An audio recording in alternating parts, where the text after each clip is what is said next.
கோடிகள் குவிந்தாலும் கோமகனை வரவே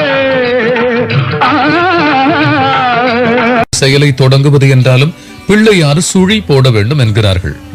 சங்கடகர சதுர்த்தி, அதனால் பிள்ளையாரை வணங்க வேண்டும், வழிபட வேண்டும் என்பது போன்ற விஷயங்கள். தொடக்கத்தின் தெய்வம் விநாயக கடவுள்.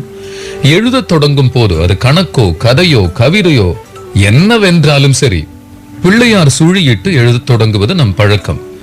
பிள்ளையார் சுழி இடுவது என்றால், சுழி என்றால் ஒரு வட்டம்.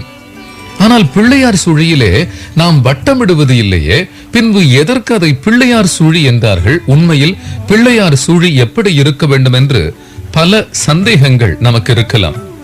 பிள்ளையார் சுழி என்பது பிள்ளையாரே ஓம்கார வடிவம் என்பதனால் அவருடைய அர்த்தமாக, தத்துவார்த்தமாக அவரை வருஷிக்க பிள்ளையார் சுழி எடுகின்றோம். அகரம், உகரம், மகரம், இந்த மூன்றின் சேர்க்கையே பிரணவம் என்னப்படுகின்றது, ஓம்காரம் என்னப்படுகின்றது. அதை குறிப்பதற்காகவே அந்த மத்தியில் இருக்கக்கூடிய உகரத்தை எழுதுகின்றோம். இந்த உகரத்திலே இன்னும் ஒரு அர்த்த சிறப்பு இருக்கின்றது. அரை வட்டமும் ஒரு கோடு. பிரம்ம பூரணத்திலிருந்து பிரபஞ்ச பூரணம் உண்டாயிற்று என்பது தத்துவம்.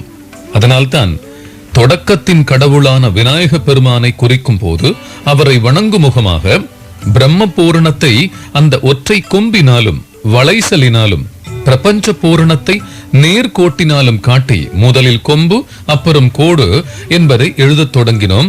அதன் வடிவம் என்ன? உகரம், அதாவது ஊ என்று எழுதத் தொடங்குவது. இப்படி கேட்ட உடனேயே இன்று நீங்கள் எதை எழுதத் தொடங்கினாலும் உகரமிட்டு பிள்ளையார் சுழியிட்டு எழுதத் தொடங்குவீர்கள் என்று நம்புகின்றேன்.